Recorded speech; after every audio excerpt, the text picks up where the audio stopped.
The World Cup has existed for nearly a century. This one is unlike any that came before it. 48 teams instead of 32.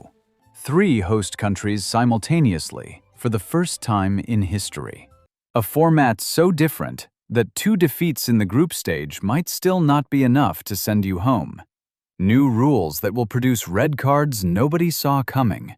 Records that have stood for decades about to fall. And some of the greatest players who ever lived stepping onto a World Cup pitch for the very last time. This is 2026, and this is everything you need to know. The new format. First, forget everything you know about the World Cup format.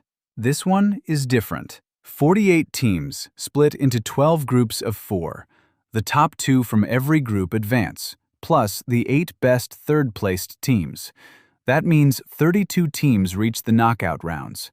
2/3 of the entire tournament survives the group stage, which changes everything. One bad game no longer kills you. Even 2 defeats might not. The group stage is now more forgiving, but the knockout phase is longer than ever. A round of 32, then a round of 16, quarterfinals, semifinals, and the final at MetLife Stadium in New York on July 19th. To win this World Cup, a team now has to play 8 matches. No champion in history has ever had to play that many. The new rules. This tournament also introduces new rules, and 3 of them will cause chaos. Rule 1.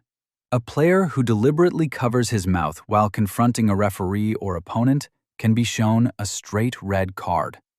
The rule exists because of incidents where players hid their lips to avoid being caught saying something discriminatory. Now, hiding it is the offense. Rule 2. Substituted players have 10 seconds to leave the pitch, at the nearest line, not a slow walk to the bench. Break the rule, and your replacement waits a full minute before coming on. This already happened in a warm-up match. Japan scored against Iceland during exactly that punishment minute. Rule 3.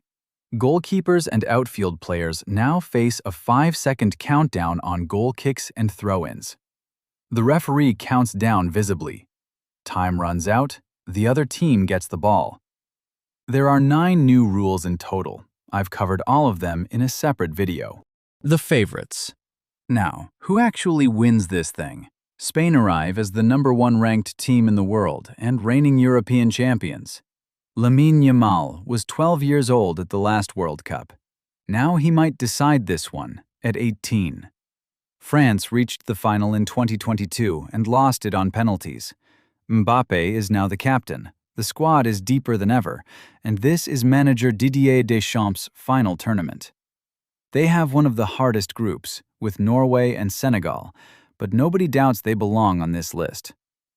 Argentina are the defending champions. The core of the team that won in Qatar is still there, and so is Messi. And then there's Brazil, now coached by Carlo Ancelotti, the most decorated club manager in history, chasing the one trophy he has never touched.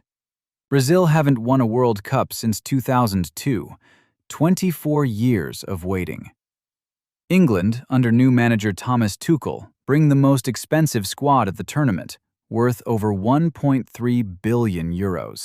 They also left Phil Foden and Cole Palmer at home, which tells you something about their depth, or their risk appetite. The last dance. This World Cup is also a farewell. 3 of the greatest players in history are almost certainly playing their final tournament. Lionel Messi is 38. He already has the trophy. He won everything there was to win in Qatar. This time he plays without pressure as the defending champion in what he has hinted will be his last World Cup. Cristiano Ronaldo is 41, the first player ever to appear at 6 World Cups. Unlike Messi, his story is unfinished. The World Cup is the only major trophy he has never won. If Portugal lift the trophy in New York, the GOAT debate changes forever. If they don't, it ends forever too. And Luka Modrić, at 40, leads Croatia one last time. His first group match? England, a rematch of the 2018 semi-final where his Croatia broke English hearts. 3 legends, 1 trophy, last chance. The new stars. But while 3 careers end, others are just beginning. Erling Haaland plays his first ever World Cup. Norway haven't qualified since 1998, and they're here almost entirely because of him. 16 goals in qualifying, more than any player in Europe. His opening match is against France. Haaland versus Mbappe in the group stage in Week 1. Lamine Yamal makes his World Cup debut for Spain at 18, already a European champion, already compared to prime Messi. And keep an eye on Turkey. Arda Güler and Kenan Yildiz lead a golden generation that could shock everyone. The stories nobody expects. Now the stories that make this World Cup genuinely unlike any before it. Curaçao, population 156,000, is the smallest nation ever to qualify for a World Cup. Their manager, Dick Advocaat, is 78 years old.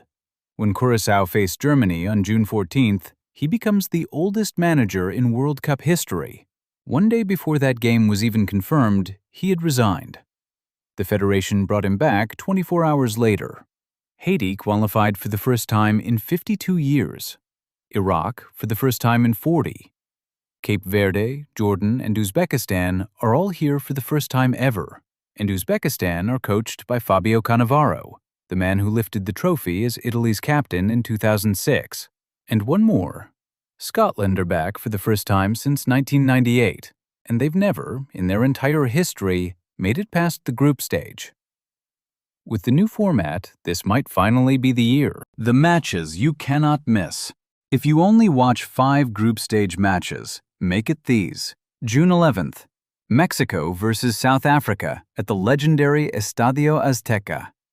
The opening match of the entire tournament in the stadium where Maradona scored the Hand of God. June 13th, Brazil versus Morocco at MetLife. The 5-time champions against the team that shocked the world in Qatar. June 14th, Germany versus Curaçao. 4 World Cup titles versus 156,000 people. David and Goliath has never been this literal. June 16th, France versus Senegal. Then, days later, France versus Norway. The group of death delivers Mbappe versus Haaland in the first 2 weeks. And June 17th, England versus Croatia. Modric's final World Cup begins against the nation he hurt most. 48 teams, 104 matches, 39 days. 3 farewells, 5 debuts, 1 new format, and at least 1 rule that will cause a red card nobody saw coming. The biggest World Cup in history starts in 2 days. One question before it does. Who's lifting the trophy in New York on July 19th? Drop your prediction below, and let's see who called it.